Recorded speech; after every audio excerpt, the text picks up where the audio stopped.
All for being here. I'm going to call the meeting to order, and Mr. Jim is not here with us, so I have a volunteer to call the roll. Mr. McDaniel, would you call the roll, please? Absolutely. Colonel Stell. Here.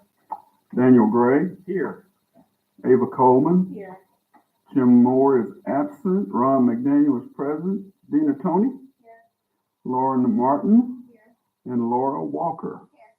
We have a quorum. All right, sir. Thank you very much. The Jacksonville North Pulaski School District will be the model school district where every learner is valued and empowered to become a successful contributing member of society. It is our mission to foster a culture of ownership and accountability through partnerships that create multiple pathways for success. If you'll join me as we stand for a moment of silence, followed by the pledge, please.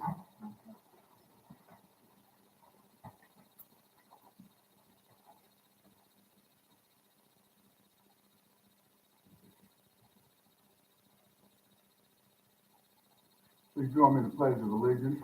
I pledge allegiance to the flag of the United States of America and to the republic for which it stands, one nation under God, indivisible, with liberty and justice for all.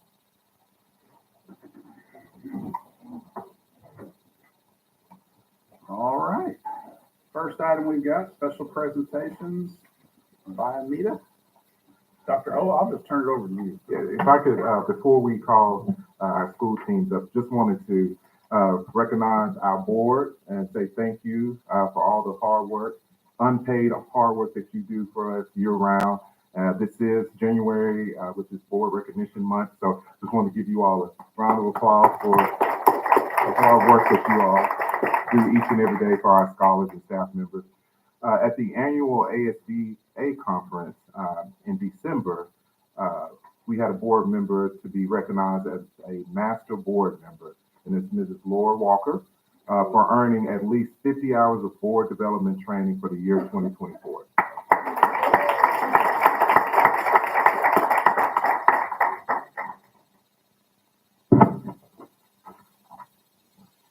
And we also received a Master Board Award for the entire Jacksonville North Pulaski School District Board of Directors in recognition of each board member earning 50 or more hours of board development training for the year 2024. So,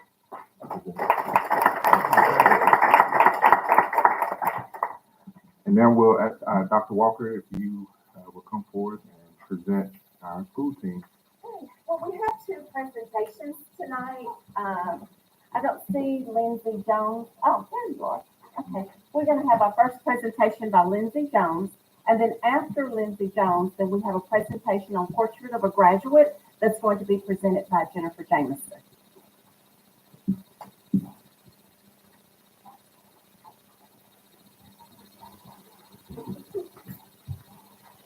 All right.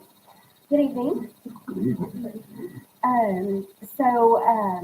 Just a little bit of data and celebrations from Viamina Elementary.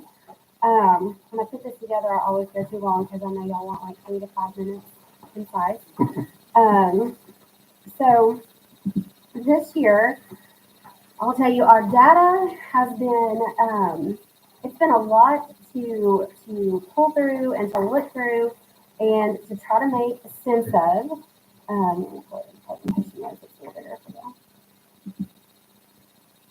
So, in the past, we have looked at the NWEA MAP data, and the NWEA data gave us a pretty good beginning, middle, and end of the year understanding of growth and what the growth looks like per student. So this year, we have we've played with it a lot and tried to make it make sense for ourselves and for y'all. But what we're looking at here is the K-3 beginning of the year screener data. And so this was given to our K-3 students. So this is the Atlas screener data. So it doesn't look anything like what we've looked at in the past. So what you can see here is kindergartners coming in to kindergarten. At risk, we have 43 kindergartners, about 72%, and then we had 17 kindergartners, or 28%, that when they were given that screener at the beginning of the year said that they were ready. First grade, we have 49% or 49 students, 67% that are at risk, and 24 showing that they're ready, which would be about 33%. Second grade, 49 students, 86% at risk, 14 ready, which is 8%, and then third grade, 64 at risk and 5 showing ready. Now, that data looks a whole lot different than our end of year MAP data. So it's kind of comparing apples and oranges from what we can tell right now. So these fun little charts right here, which you'll have to make real big on your computers, shows third graders, okay, it's our fourth graders this year, and their end of the year summative testing last year. And then our current fifth graders who were fourth graders last year, and their names are blacked out because we put the whole name on there before we made the charts and when we made the charts and thought about putting into this presentation. And so you can see, we're still playing with this, so I don't even have like all the things that I can tell you, but what you can see on these charts are, you can see the students who are a level 1, level 2, level 3, and level 4 on their end of the year Atlas summative. And then across the charts is a breakdown of how they were at each skill level. There's 5 when you get into that writing, but that writing piece is open response. So that data gets that's even more tricky to look at. But the green represents those students that are at or above grade level at the end of the year, last year when they took the summative. And then the blue is above grade level and the red is below. So what this data turns with is when we are looking at our third graders, that's or our fourth graders now, third graders last year. That was kind of our pilot group of kids who started with the benchmark curriculum, the new math curriculum. That's the time that I started at Bonita and kind of tracking until now. And that data aligns with everything that we're seeing coming from those kids. The data is improving. And then when you look at the fifth graders, that's the COVID group of kids that kind of had that weird kindergarten year. And so we're seeing that the data is trending upward. So all of that, summarized, is we're seeing the data is trending in the direction that we want it to go. This, let me say, is also ELA specific right now. And if you look at this even closer, when you see the up and down arrows, those are the beginning of year interim assessments, and it tells you how they did at each skill level. So, I don't know if Dr. Riccardi here, but Dr. Riccardi, tell me if I'm wrong. I believe that the summative test is adaptive, but the screeners are not. Correct? Okay. So, can't necessarily compare it directly, but that's kind of what that's kind of how we're playing with the data right now. Yes, K3, how do you distinguish between the at-risk and the risk?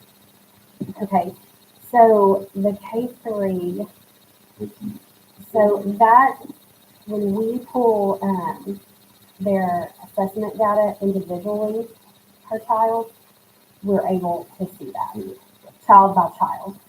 We just haven't broken that down into charts yet because it looks so different. But I will tell you that, I'll skip this when we come back to it. What we've done is because there's so much that we're looking at that's truly comparing apples and oranges in so many ways, we sat down and we created data protocols for every grade level that's in addition to the Atlas, the Tesslets, and the interns. So at 4th and 5th grade, the district already requires that they do Dibble's oral reading fluency, and they do the QSA, which is an encoding assessment, so their spelling, their writing assessment. But we went kindergarten through 3rd grade, and we broke that down by team, so that now we have one piece of data on every student that looks the same. So kindergarten, they'll do the doubles assessment. First grade will do the QPA, which is essentially a lot like doubles.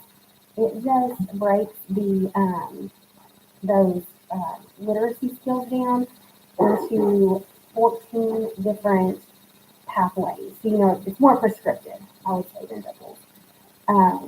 Second grade and third grade looks alike. They are both doing the doubles nonsense word fluency, word read fluency, and oral reading fluency, and the QSA encoding piece. We felt like that encoding is really important for second grade right now because the read by three is, coming, and they have to be able to read and they have to be able to write. So we want to make sure that we're catching that at second grade. And then, of course, fourth and fifth grade is the oral reading fluency and then Thank you. Alexia usage, you can see that chart here. It's pretty similar up until fourth grade. And then fourth grade, it drops off a lot and goes back up in fifth grade. And so over the last few years that I've been at Bonita, this is a trend that we are continuing to see. We're continuing to work on and problem solve. I can tell you it's not a staffing thing because it's not the same staff. So we're not sure what is happening at fourth grade there. But that directly correlates with our fourth grade scores. So we can send in our website. And then just some of our celebrations, we have a really high focus on social emotional learning, teacher and staff retention. We know that when you keep teachers, you continue to build on what they know, and every year gets better. Student behavior, student and adult learners, focusing on everybody in the building as a learner, grade level expectations, and building and maintaining a culture of trust and respect.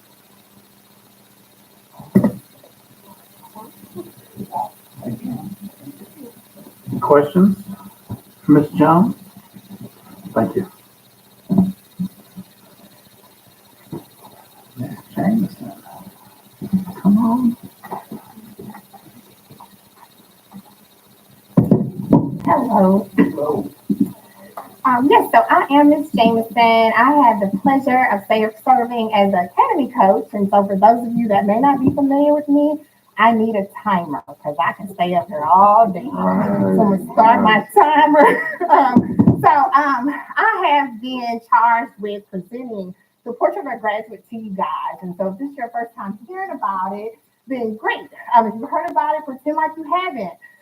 So really, I'm going to talk about the what and the why. So why did we decide we needed this? One, it was really about providing a purpose to articulate a shared vision of what students should know and be able to do upon completing their education, and to provide a framework for guiding and assessing their journey towards achieving the vision. Why a portrait of a graduate? Mainly so that it can serve as an aspirational model for all students, our educators, and our parents. It establishes clear goals and benchmarks for student learning and development, and then it establishes specific set competencies while helping bridge the gap between education and the workforce.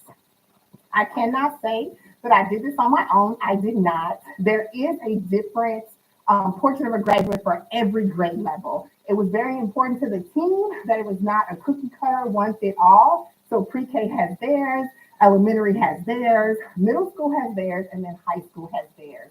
The big thing to keep in mind is that the competencies associated with the portrait of a graduate are the same across the board. So every portrait of a graduate focuses on contributions to society, social skills, a strong mindset, real life expectations, and then future plans. Each of them really make our scholars think about what is next. Because even at a pre-K level, at a second grade level, whatever level you're talking about, kids can talk about, what do I want to be? What do I want to learn? All of these really fall into place with our academy model that we have at the high school. So it's not like when kids get to 8th grade, when I'm visiting those classrooms, that they're hearing about career tech ed, they're hearing about what does real life look like. It won't be the first time they'll hear it. So we kind of appreciate that. So each slide following this. So pre-K has theirs. I won't go through each one because we're going to give you a little basket that has it. And so portion of a graduate on the elementary level, again, the same competencies, just different areas that they can accomplish at their grade level. Then we have middle school and then high school. The one thing also that couples with this is the career exploration. So we have designed a map for every grade level will complete some level of a career exploration at that, something that is grade level appropriate, something that can be done for every scholar associated with that grade. It gives me an opportunity to kind of get down into pre-K to fifth grade because we don't do a whole lot when it comes to career tech ed with them. And so this model will allow them to embrace what's next. So, look, I got time to spare. I told you I had to talk. So it's always important though, to also keep in mind that with this team of administrators, we're going to incorporate some teacher leaders in this as well, because we cannot do this with just the administration. We can't do it with just me. So we will be including some teacher opportunities, some opportunities for them to lead some groups within their buildings so that we can develop a rubric for each of these opportunities at the grade level so we can see when these kids are successful. And so if they're not for whatever reason, we can say, hey, what do we need to do different to ensure that they're successful at that next contact point? We haven't decided what grades that'll be, probably something like 3rd, 6th, 9th, something like that, and then 12th grade, but definitely having opportunities for them to see what this is doing for them and how it rolls into their success. So it's always great to hear from the adults, but it's also great to hear from scholars and what that means. So that's my timer. I'll give myself 4 minutes because I needed to leave a minute for Mr. Winter. Our middle school and high school scholars, they're still snowed in, but we do have Mr. Major Ware. He is a 4th grader from Taylor Elementary. And so I'm going to bring him up and he's going to tell us what the portrait of a graduate means to him.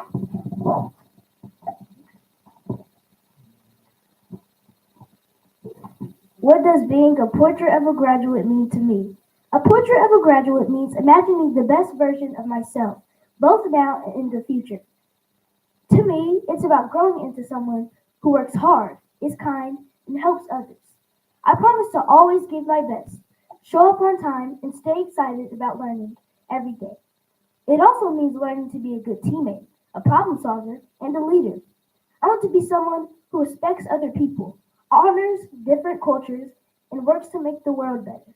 I'll start by helping at home, improving my school, and showing kindness to others and myself. A portrait of a graduate is like a guide, showing me how to be ready for middle school and beyond.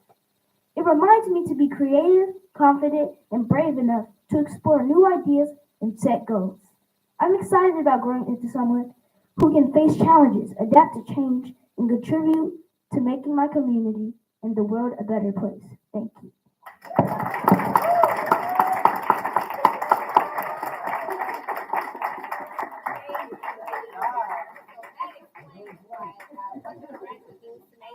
If you notice, Major and I both are wearing our portrait of graduate t-shirts. We have, I'm sorry.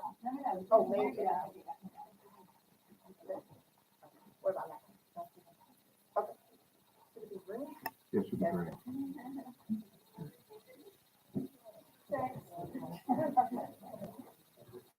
Oh. Okay. All right. So thank you so much, Major. Hopefully he's enjoyed those snow days, but he came out and, so he explained it exactly like we would have liked for it to have been explained, especially from the elementary level. And so Dr. Walker is passing out portrait of graduate t-shirts that me and Major are sporting. And so hopefully, and then in there also is a flyer. And so we have those at all of our schools. And so as we develop this rubric, the plan is to start moving forward with this portrait of a graduate, taking it from the paper to real life by next school year. So thank you.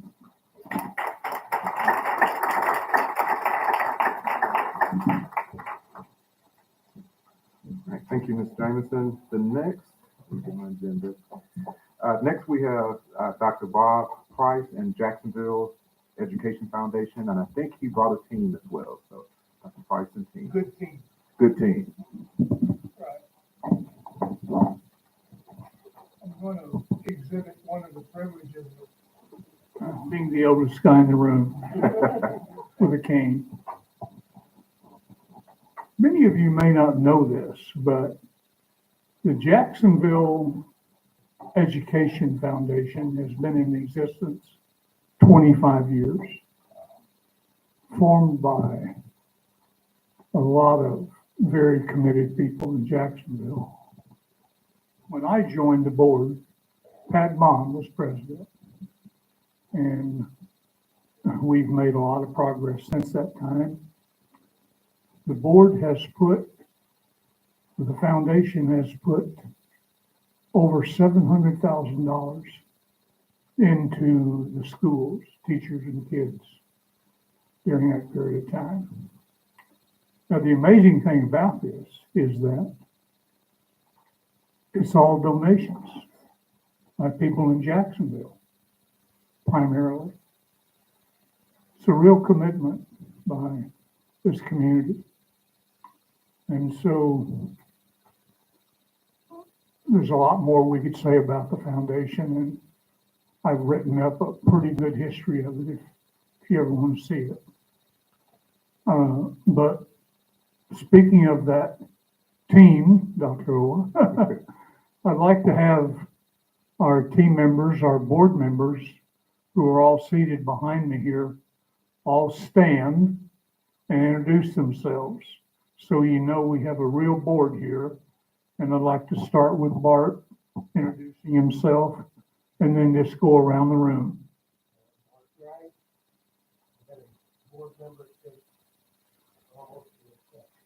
Right. Bobby Lester, and I've been a board member since he was 6. As well as a school superintendent several times. Lisa Williams, I've been on the board maybe 4 years, almost 5. Some of you don't know, Sheila works for the school district and has been a mainstay in our board and is always ready to help out with anything that we need. Now she's an experienced politician. Okay, what else? Tanner Rupel, teacher at Jacksonville Middle School. Been on the board for going on less than a year. Good. Anybody else? Any other board members here? Right here next to me. Aisha Bullitt. Aisha Bullitt. I've been on the board for 5 or 6 years. Been a teacher in the school district and now just taking a different journey. We're here tonight to really talk about a special project and tell you a little bit more about that. And Bart Gray, who's our immediate past president, is spent a lot of time on this project, and he's going to take it from here.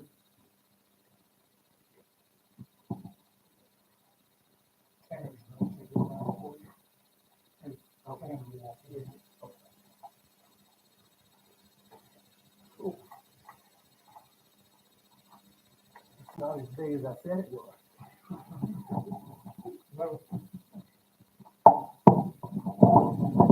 How are y'all tonight? Good.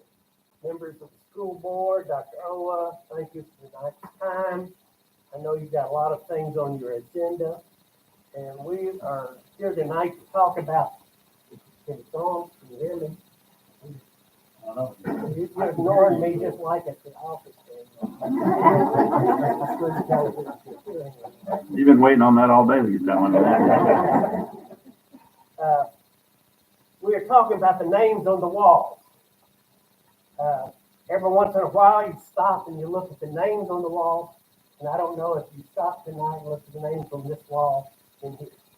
But on the names on the walls, you got people that were part of doing what you were doing. And somewhere you've got your names on the wall. But tonight we are talking about honoring Fred and Ann Thompson. Now, they were Jacksonville people who lived the better part of their lives making this a home, and were asking for a space on one of your walls. Dr. Owa suggested that there might be space if the board allowed it on one of your walls because they deserve recognition for their contribution to the students and schools in our district. You don't, do any of you know Fred or Ann Thompson?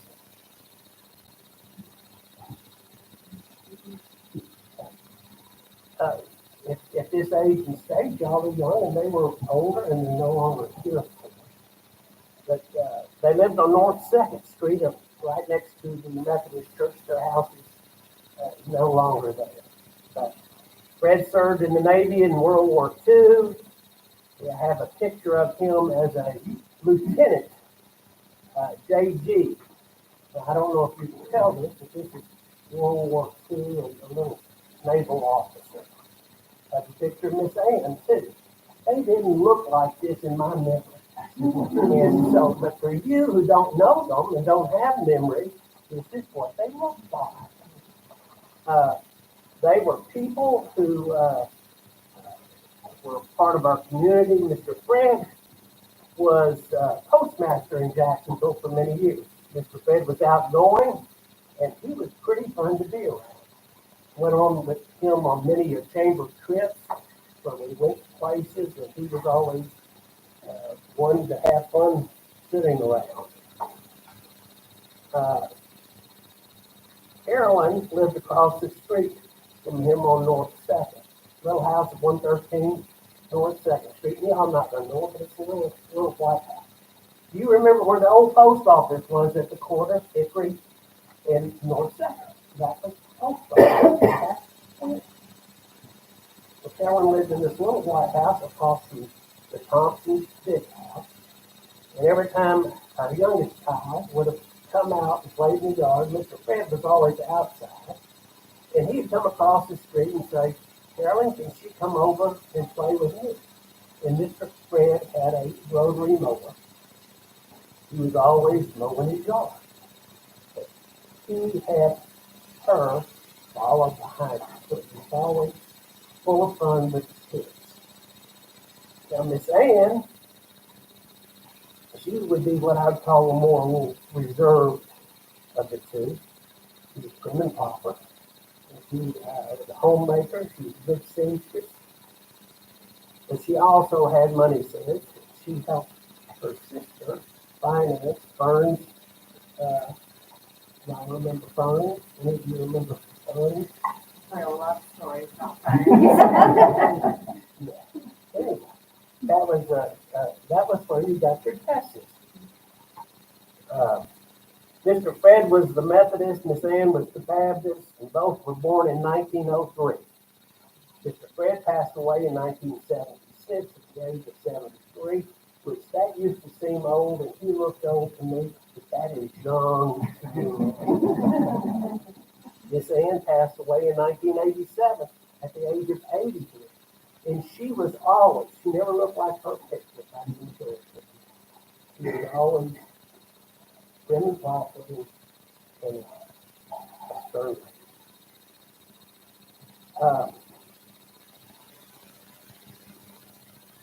Around the time of Mr. Fred's death, they established with First Arkansas Bank and Trust a fund for scholarships for the area students.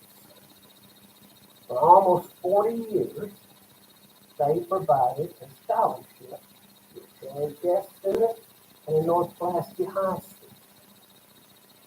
The one thing I failed to say is they never had any children at their home. One of the things Miss Ann did, she served on the committee that helped choose and go over the application. And if you know, you always get applications and you encourage people to apply for these scholarships. So she looked at these. And she was one who always wanted to take care of, not always the valedictorian, not always the one that had scholarships or were going to get scholarships from somebody. She always wanted to look at this kid who needed help. And she emphasized that was her purpose in giving scholarships. 2 years ago, Carolyn hosted her 60th class reunion. And she was telling Ms. Biggs that she had been, we've had 4 generations or 5 generations graduate Jacksonville High School. But she had her 60th class reunion, and Billy Means came, one of her classmates came to the reunion and we graduated with her. And she and I were visiting, and she was the last living relative of Fred and Ann. And she and I told her about the scholarships that were given, and she said how she had wished she had taken more time to find out about the history of her life. And while she called her Aunt Ann or Uncle Fred, they were her great aunt and uncle. Her grandmother's sister was Miss Ann.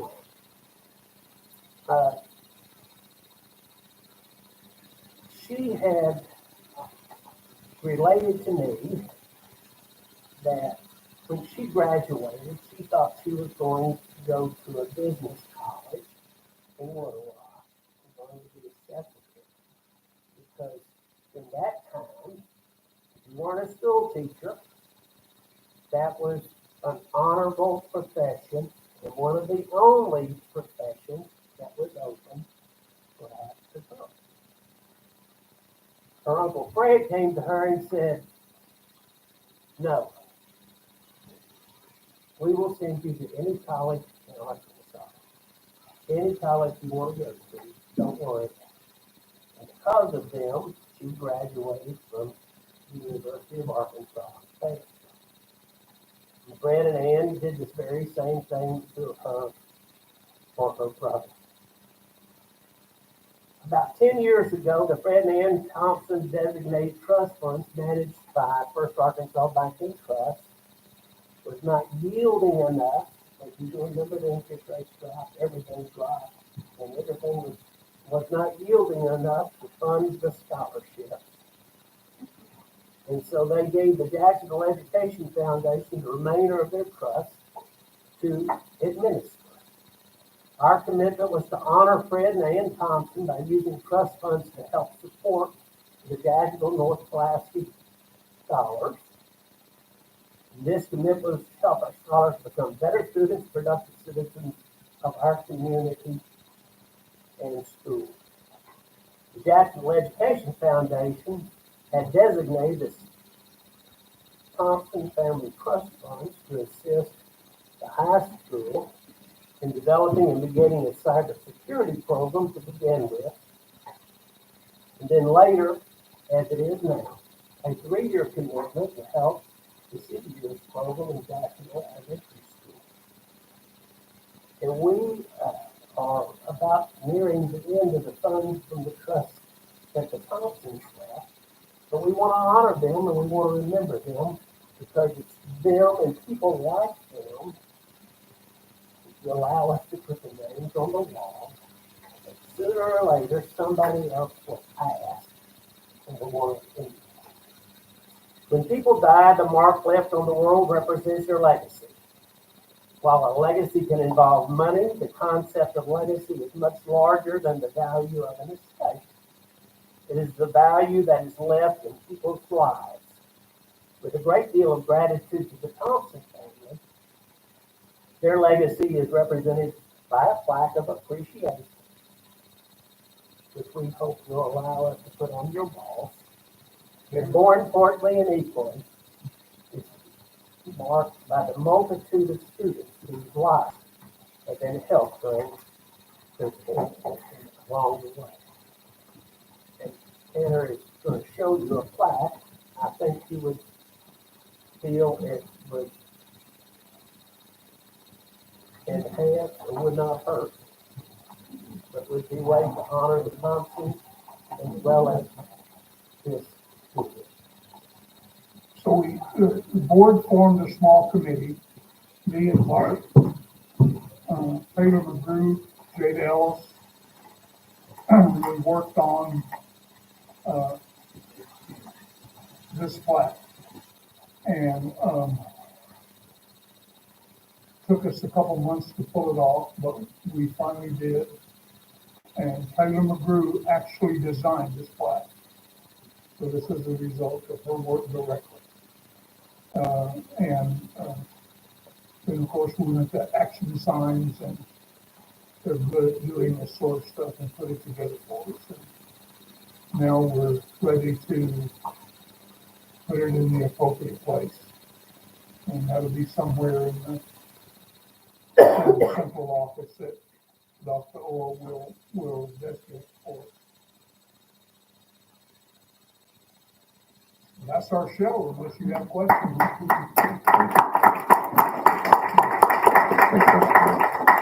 Thank you very much, sir. We appreciate the presentation, and it's a tremendous honor. And Education Foundation is this school district wouldn't exist without the foundation and the members that established that and helped us detach from the former Pulaski County Special School District and all that good stuff. So I guess they're still in existence, but they're not as good as they used to be. And you should mention that because one of the biggest projects that the foundation took on was the creation of this school district.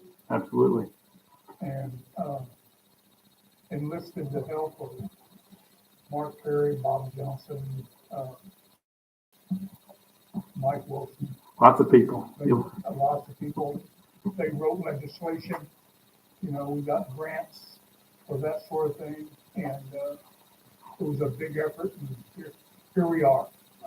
Well, we appreciate the presentation, and I don't know, what is the next step as far as you need an authorization from the board, or? Yes, sir. That's why I asked them to present so you all can approve me putting it in the district office. What's the will of the board? Do I hear a motion? Make a motion to approve.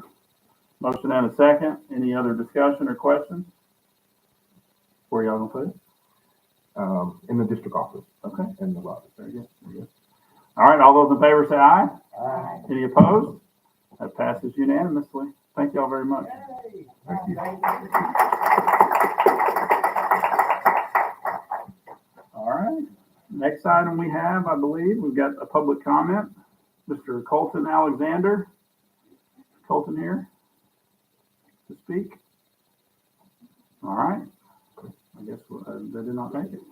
All right. So next item we've got is our legal update. Mr. Richardson, I know you are here. Good evening, sir. How are you? Good evening.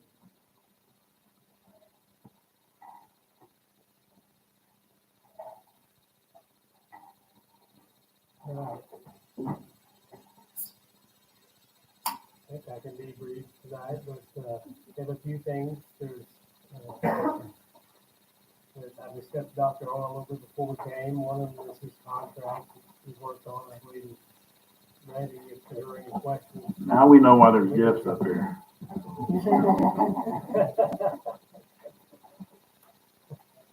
There are a ton of awards for being a board member.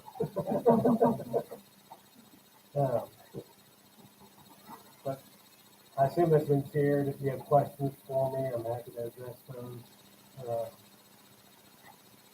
Otherwise, I'll go on. I think if you've seen it, you won't be familiar with it. We do have another litigation matter that's under consideration. I don't know how y'all want to discuss that. Or we can go back and discuss it, or we can take it here. We've got personnel coming up, and I would ask you to stay for that if there's any questions on Dr. O's contract, and we can discuss any personnel matters in executive session at that time, if that's appropriate. Okay. And then I have a small update on one of our personnel policies as well. I've been waiting for them to present that. I might, if you're going to just go ahead and go off some handouts, I might go and hand those out, and then we can go through. I think on the policy, if you could go ahead and address that out here and open, that would be good. Happy to do that. Let me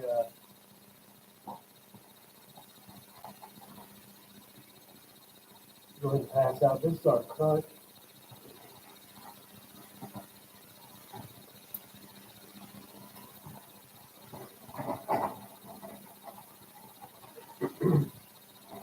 So working through, about this time of year is when we start looking at the personnel issues and planning for the next hiring season.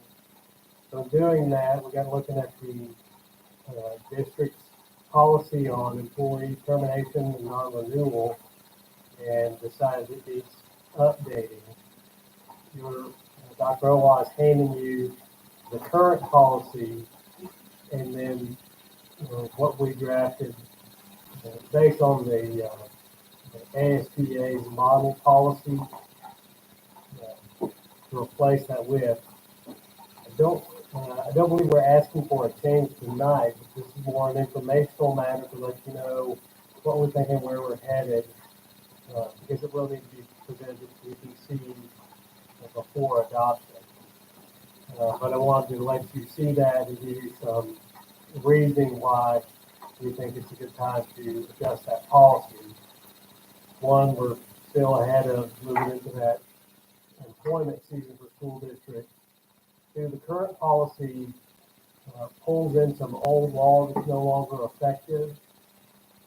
And the LEARNS Act that provides that we can't have a policy that provides more rights than what the LEARNS Act provides to employees. Because the LEARNS Act eliminates some of that old law that we see in our current policy. So the new revised policy that we'll be working through, the idea is, well, let's update it so it's current and that it's effective, and everyone knows as we go through this employment season what the rules are for how the district is going to address employment issues that come up, whether those be terminations or decisions on whether or not to extend the contract for the following year or not to do that. We used to have non-renewals. It's a little bit different now in the post-LEARNS Act world because the Teacher Fair Dismissal Act requires you to renew the contracts every year unless you took action to non-renew someone. It works the opposite now with LEARNS Act, and I'm probably doing things you know. But now, contracts are year to year, and they do not automatically renew. And so the board has to take action to extend an offer of employment to a school board or a school staff member for the following school year. So usually we have to have hearings on whether or not to non-renew. We have to have reasons and things. We don't have to do that anymore. But this does give a little bit of structure to how we'll notify and handle if we're not going to extend an offer of employment to the school year. So just full homework, take a look at it.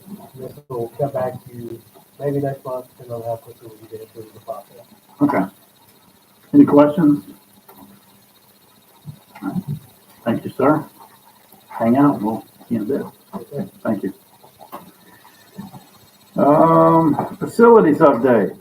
I'd like to thank Baldwin and Shell for dinner this evening. We appreciate the partnership and appreciate everything y'all do. You guys have any updates that you'd like to give, or? I don't see our architects in the building. So. It's all y'all.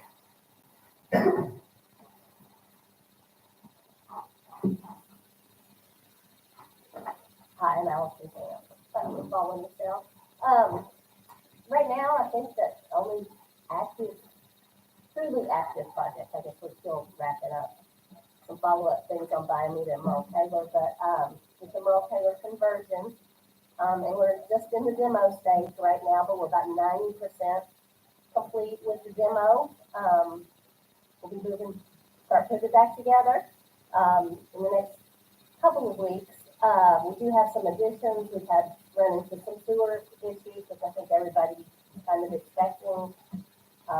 So there are some PRs having to do with our sanitary sewer and for adding the therapy rooms, which I think you all have also looked at. That'll add a little bit more to our demo, but we should be able to roll right into putting things back in a newer and better way for our care. Very good. Do you have any questions that I can answer about it, or?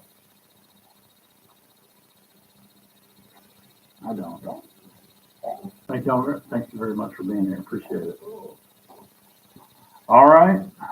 Legacy Walk, Dr. Owen, you got an update on No, sir. timing or dates on that, or? No updates. We're still looking toward spring to have the actual official ceremony.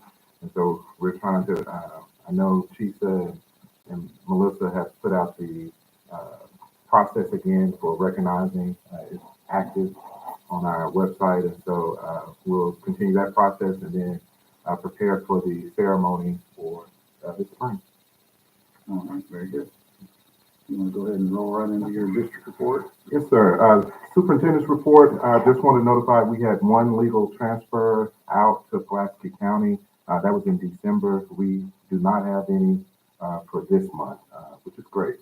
Also want to update you, the Arkansas Democrat provided a list of information about districts in our annual statistical report. And so I provided the copy for you in our board report, but also as we prepare for our budget meeting, I just wanted to point out to you a lot of the reason why we need to be proactive and start looking at how we operate the district financially. It shows you that our revenue, based on different revenue streams, we are taking in less revenue.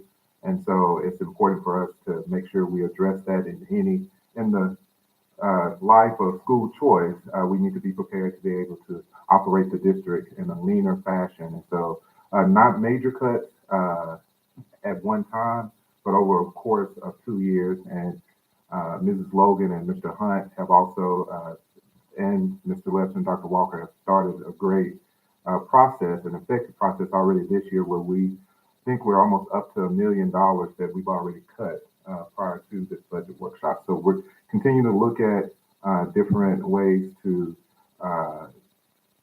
cut and be lean without impacting our instructional setting in a negative manner. So I wanted to point that out to you so you can review that prior to our workshop later this month. But just look at the revenue and then the expenditures. We knew that expenditures would be more this year because we're phasing out those ESSER funds, those federal funds, and we're looking at positions and programs that are having an impact and those that we do not need to carry forward. So that's provided in there for you. We also provided a copy of the report from the State Department, DESE, on our budget. Our budget for this year was approved, all in green areas. And so we also have a budget workshop coming up with them, Mr. Hunt and I, later this week, where we will review additional ways to just keep moving forward efficiently and effectively financially as a district. And so I provided you that budget review for this year as well for your review. Any questions on that before I have one last report? I sent that to, I sent a screenshot of that article. I think it was right before the new year, and we were talking about it. But one thing I like to point out is, we have the lowest expenditure per pupil in the county, and we are, I think, right at or just above the state average per pupil expenditures. And some of the surrounding districts were some of the higher per pupil expenditures. So I want to applaud us for being frugal. But at the same time, what I noticed as well is our income projections are significantly lower than they have been. And some of this discussion about tightening the strings and all that kind of stuff is going to be a pretty serious endeavor in the next few months. And we've got a workshop scheduled for 2 weeks from now, I think. 2 weeks from now, yes, sir. So that will be focusing more on that night, and just good discussion. I thought it was a good report. We can look at any school district in the state. And we were right in the middle on a lot of it, so that was good. Thank you. And the last thing that I would like to share with you is a correspondence that I received on Friday. The subject was notification of release from directed literacy support. And it states, Dear Jeremy Orwell, based on the new Atlas assessment results and cut scores, your school district will no longer be required to have Act 1082 check-ins with the district support unit. Per Annotated code 6-15-2913. DESE provides directed support to districts where 50% or more students score in the lowest performance level on the prior year's state summative reading assessment. Your district scores have surpassed this threshold. This signifies that the required bi-monthly scheduled meeting will no longer be necessary. And so this is a celebration for our district, long time coming, that our staff and board, if you would allow me to do so, I'm so proud of the work that our students and our staff members have done over these past 8 years to get us here, because you know where we started. And to get out of directed support is a major feat. So if I can have our staff to please stand, and we just give them a round of applause for their hard work that they've done. Nobody's standing. I see a lot of staff out there. And it's definitely a collective effort.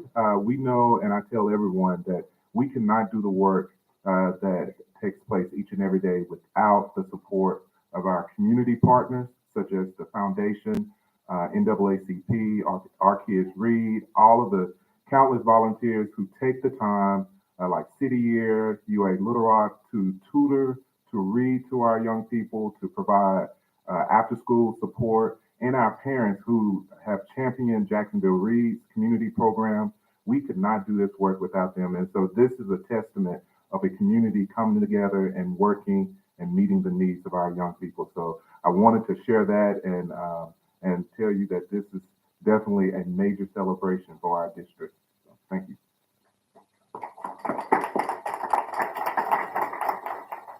Outstanding. All right, do we have any PPC reports? The only thing, I don't see them here, the only thing that's left over is the tuition reimbursement. We do. Mr. Oh, Miller is here. oh, He's on the PPC, okay. and he's going to do that. Okay. He's going to present. Oh, thank you, Dr. Walker. Mr. Miller.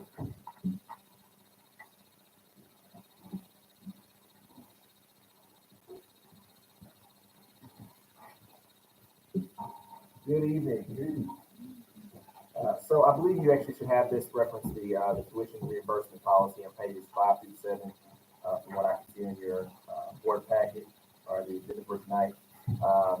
The tuition reimbursement committee met to look at some recommended changes that we thought would assist the district in being able to have a policy that best fit the needs of the current needs of the district. And so we had some recommendations that we took to the PPC, and they gave us some additional feedback. We came back and made some changes. And so what you have is sort of a reading of the amended policy. And so there's quite a bit of red, you'll see, if you're copying in color. But there's quite a bit of strikes on the policy. And so we'll try to make it as simple as possible to kind of share kind of what some of those changes were. So I'll be as brief as I possibly can. But the first big piece was that you'll notice there's lots of changes to the very first item in the policy. And that really was because we were trying to make sure that the policy, since it is a recruitment and retention policy, that it really did meet the needs of the district. So priority was given to certain applicants when they are applying for tuition reimbursement, depending upon whether or not they met certain criteria. And that has now changed since district's inception, number one, and utilizing this policy to satisfy Plan 2000, that's no longer the point of this particular policy. And number two, that much of this, in terms of how we determine who receives tuition reimbursement, was about whether or not they were essentially satisfying critical shortage areas. And so the Department of Education does identify that list every year, but we also were trying to determine what's a critical shortage area for our district. And so we wanted to make sure that the language in the policy did reflect that.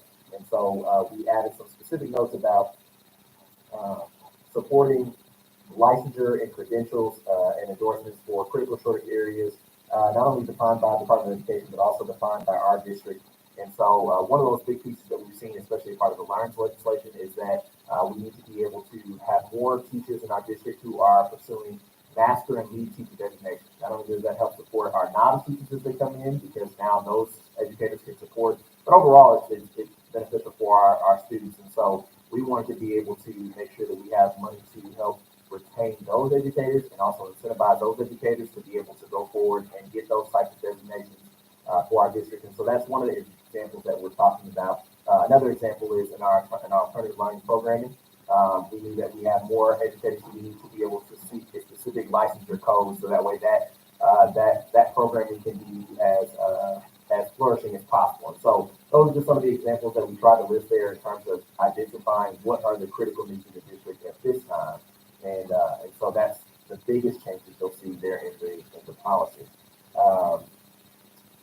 Just going over a few other ones, we wanted to make sure that we just also made some language changes. So you'll notice in number 4, there is some language changes because the policy previously said that you had to be a standard, had to have a standard license when you were applying for tuition reimbursement. We have several of our staff members who are on alternative licenses who are going through education prep programs like RPEP, Arkansas Teacher Corps, and so they would not be able to receive any tuition reimbursement, although we're also trying to retain them. We're investing training and so in time and energy and money into being able to equip those educators, but we are not able to support them in their tuition reimbursement. And so we felt like that would be a better option to open that up to anyone who has a licensed contract, since we are investing time and energy and dollars already into those educators as well. So that's another change you'll see in number 4.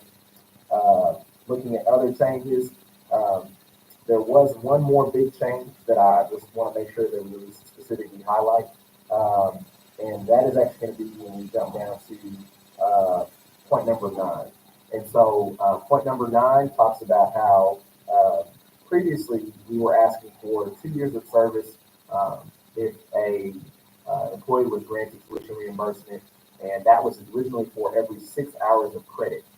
Since we would be looking to expand this policy to be able to support non-credit coursework, such as those folks who are doing any of that lead designation or master teacher designation, we felt that it was more appropriate for that not to be limited to specific hours, and to just essentially have a flat timeline to say if someone does see tuition reimbursement or fee reimbursement for any of these types of programs that we'd be offering this up for, that they would essentially just commit to 2 years of service to the district for being awarded that. So that does kind of simplify the process.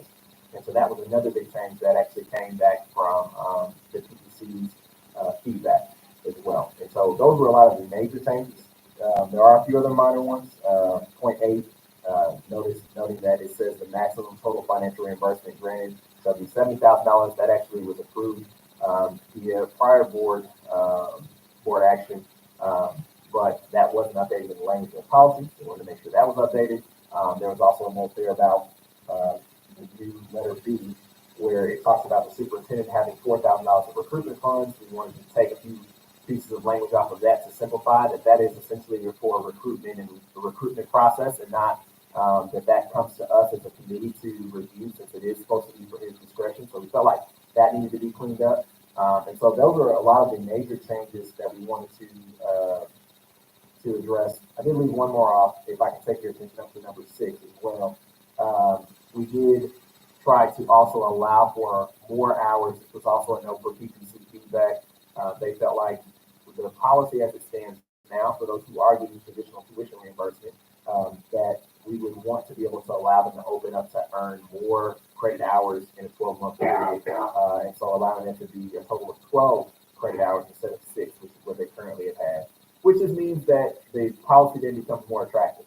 If I am going for a master's program, for instance, and I can earn up to 12 years of this through tuition reimbursement, I may essentially be able to get almost half of my program reimbursed by the district.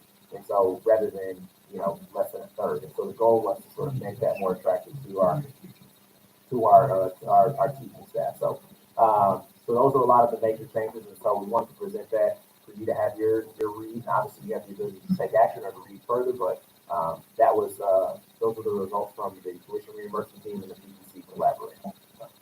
Very good. Any questions you have at this time? Any questions? Looks good to me. Looks like y'all worked on it quite a bit. Looks like it worked. Worked hard. Do we want to put it on next month's agenda, or do you want to take action now, or what's the will of the board? Make a motion, we approve. Motion to approve as presented. Any other discussion? We're good. It doesn't increase the funds. Those funds are already allocated, so. Very good. All right. All those in favor say aye. Aye. Any opposed? That passes unanimously. Thank y'all for your service to that committee. Appreciate it. All right. Next item on our agenda is the consent agenda. We've got the minutes of the December 2nd meeting, the assistant superintendent's reports, also the financial report. Is there any discussion or questions on any of that that needs to be pulled down for discussion? If not, I would entertain a motion to approve as presented. Got a motion and a second. All those in favor say aye. Aye. Any opposed? All right, that passes unanimously as well. Next item we've got is a memorandum. MOU. Understanding? Yes, sir. MOU, let's just say it like that. Mr. Thomas is coming forward to present both items. Good evening, board. Good evening.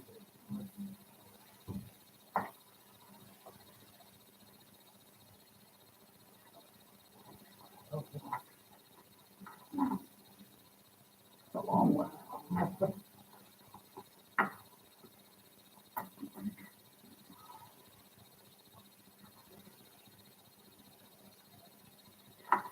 As you can see here, this is the current, or what Baldwin and Shell is working on demoing currently for our healthcare clinic that's going to be at the, we're calling it currently, but working on a new name, the old Merle Taylor Elementary. What you have in your board packet is an addendum to our current MOU with R-Care. They have come back and actually requested more space for mental health area. So that's what's outlined right here in this red area. I believe it's in your packet as well. Before you tonight is a addendum to the MOU asking for an additional a little bit over 1,000 square feet of space. In that we've kept the same terms for price per square footage as we had in our other MOU, or in our original MOU, as well with the rent that goes along with that is all spelled out in number 342. Are there any questions? This one's pretty straightforward. Is there any questions on this? My question is, which side is the front? Of the building? Yeah. If you're looking at it right now, the current building, right over here is the entryway to the existing Merle Taylor building, old Merle Taylor. In the conversion that is being modified. So with this current clinic model, students and staff will have their own entry, and then to the public will have their own entry that is separate from anywhere that could possibly go towards scholars or anyone else who's in the building. So in this addendum, what they're having is a group therapy room, a provider's office that can also do medication management, as well as other prescriptions, and a therapist's office where they can provide mental health services through that. Any questions?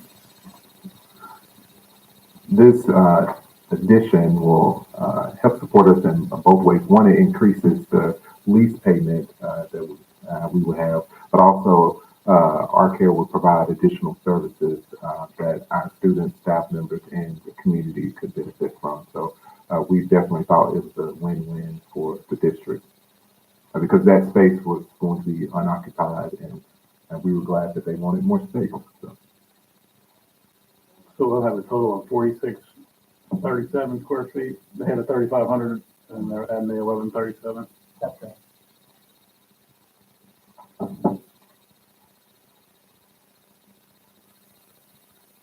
just running the calculator over here.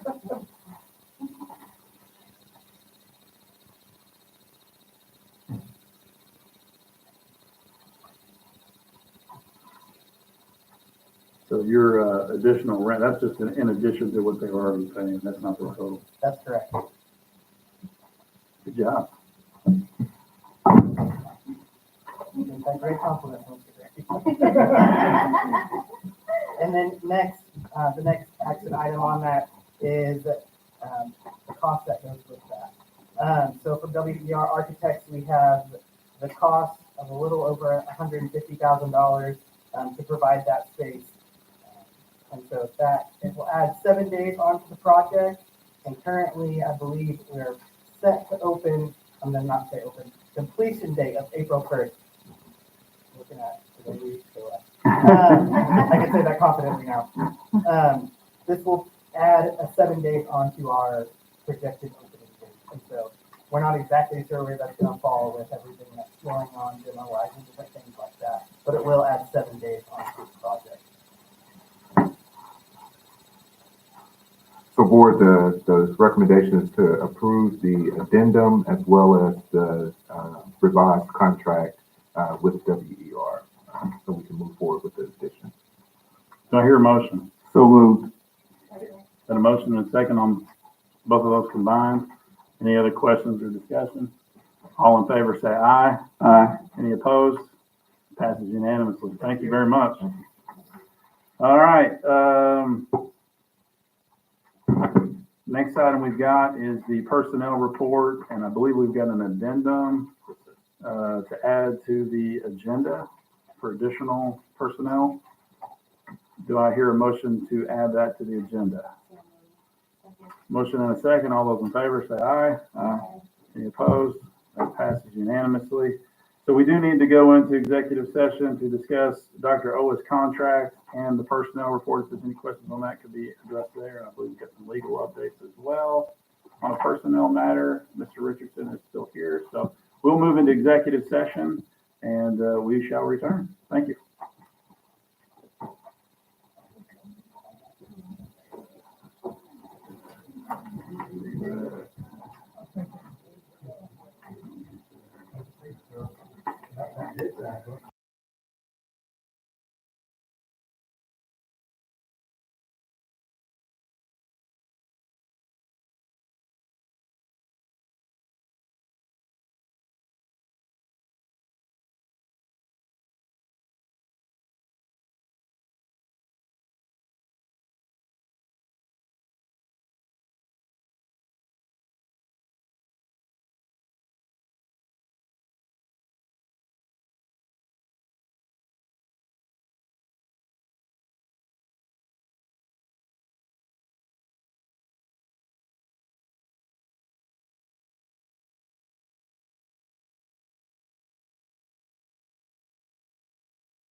was superintendent's contract. In December, we had our annual review and visit with Dr. Owa. He passed with flying colors, and my pleasure to offer this extension to his contract for the board to vote on. It's an additional year to the contract to maximize it at 3 years, which is the maximum allowed under the Arkansas law, or we go longer. But that's what it is. So do I hear a motion? So moved. Motion and a second. All those in favor say aye. Aye. Any opposed? Nobody. Congratulations, sir. We appreciate what you do. Thank you, thank you, thank you. Mr. Moore, and you have to sign that. All right. Next item we have are student disciplinary actions. And I think we've got, do we have any uncontested? We do have some. Let's handle the uncontested first. All right, let's go over here.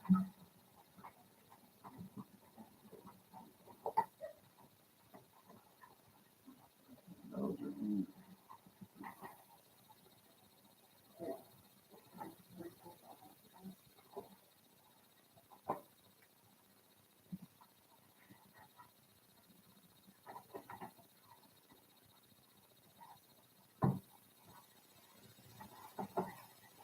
I see them right now.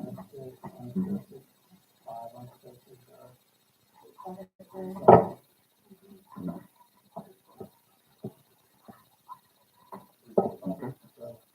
Thank you.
Do I hear a motion?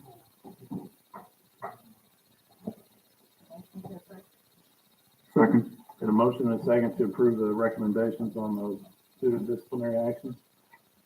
All those in favor say aye. Aye. Any opposed? All right, those uncontested all passed unanimously. All right, is Miss Sylvania Larkins, Miss Larkins, are you here? This is an expulsion hearing for Davia Smith. The law provides that the hearing will be held in open session unless requested by the student or parent to be closed. If the hearing is open, anyone, including the press, may be present. If the hearing is closed, only those who are involved in the conduct of this recommendation and hearing may be present. Do you desire the hearing to be open or closed? Closed, okay. So the hearing is not open to the public, so all those not required to be present for the hearing will need to leave the room now, please. And we need to go ahead and turn off the thingamajigger, whatever it's called. Yeah, were we back on when we came in?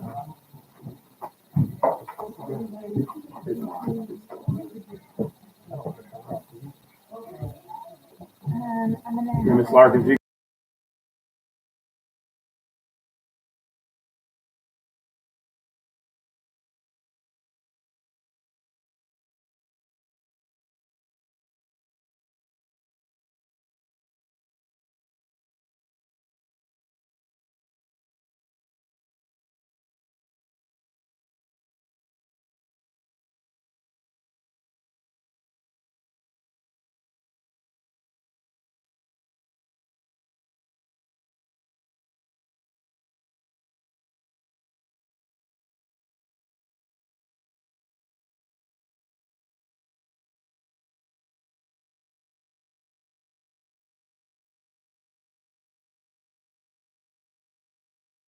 So I guess we can do it.